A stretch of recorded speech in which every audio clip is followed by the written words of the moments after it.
Primero que nada, gracias por la invitación. Para nosotros es un honor participar en este tipo de eventos. Primero que nada, un poco, yo me voy a concentrar en, más allá de los qués, que justamente era lo que nos estaba mencionando el panelista anterior, es los cómo. Y pareciera que ese es el gran reto en el que México enfrenta, justamente a partir de las definiciones de todos los acuerdos internacionales, tratados internacionales o convenios que México, a los que se está adhiriendo de manera casi cotidiana y sistemática. Sin embargo, el reto no nada más implica reconocer esos nuevos derechos a los ciudadanos, sino cómo crear las estructuras institucionales que sean capaces de materializar esos hechos. Todos los objetivos que había mencionado anteriormente son de fácil lectura, por decirlo así, ¿no? Podemos enlistarlos una y otra vez como retos o áreas de oportunidad del desarrollo político, económico, institucional, social en el caso mexicano. Sin embargo, lo que no se ha discutido realmente es, a partir de la realidad política, económica y social en la que vive nuestro país, ¿cuál puede ser la propuesta que pueda permitir no solamente administrar o gestionar los problemas, los conflictos, la problemática del país, sino realmente incidir de manera eficaz en la reducción de esos indicadores? Creo que hay una diferencia importante entre gestionar o administrar el conflicto, que es lo que México prácticamente ha estado haciendo de manera sistemática desde que se está adhiriendo a este tipo de tratados internacionales o acuerdos o reconocimiento de gran parte de los asuntos a nivel internacional. Eso nos lleva a tratar de entender cuál es la dinámica política y social al interior del país.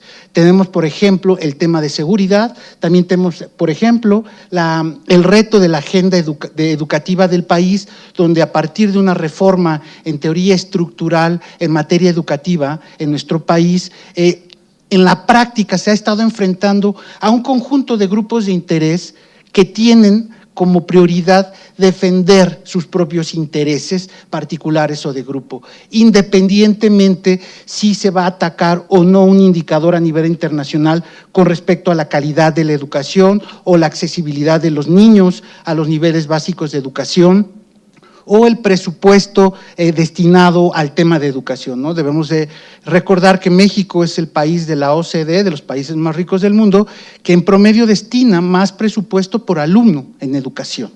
Sin embargo, es el último lugar que tienen en desempeño y en calidad de la educación. Aquí lo que nos dice es, justamente estamos hablando de manera cotidiana también de los objetivos, de las metas que se tendrá que cumplir. Sin embargo, el gran reto, y es lo que debemos de profundizar, son los cómo vamos a hacerlo. ¿Cómo vamos a lidiar en el tema de educación, que es uno de los criterios de las metas del milenio?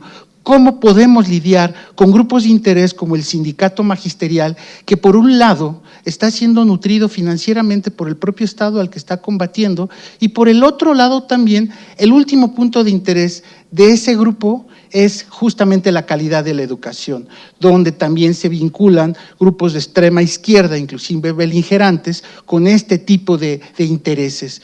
La realidad, la política real, es donde queda más allá justamente del establecimiento de estos compromisos internacionales, que hace que el reto sea aún mayor.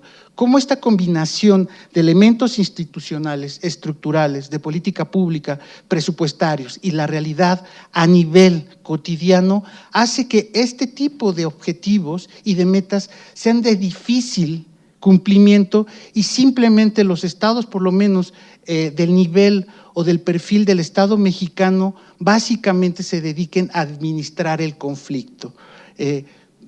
Un organismo de la sociedad civil sobre un tema concreto tendría que aspirar que en el mediano o largo plazo llegara a desaparecer, porque ese problema se pudiera resolver y estructuralmente se pudiera resolver. Pareciera que el Estado mexicano en este caso está apostando también a administrar el conflicto en un esquema donde también tenemos el entendimiento de un modelo democrático de nueva cuenta como un capítulo adicional a la mexicana. ¿Qué quiere decir?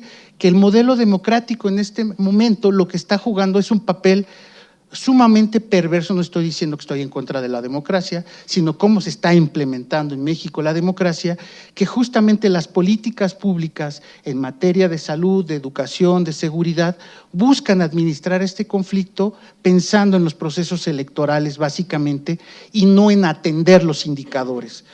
Eso es básicamente los conflictos, los retos que nos estamos enfrentando en una agenda educativa, en una agenda de seguridad, básicamente también, o en una agenda de desarrollo social en salud, educación, jóvenes, etcétera. Hay una agenda muy amplia que en la práctica realmente la pregunta que tenemos que hacernos es, ¿estamos administrando el conflicto o realmente estamos proponiendo soluciones a los problemas que nos están afectando a países como México? Muchas gracias.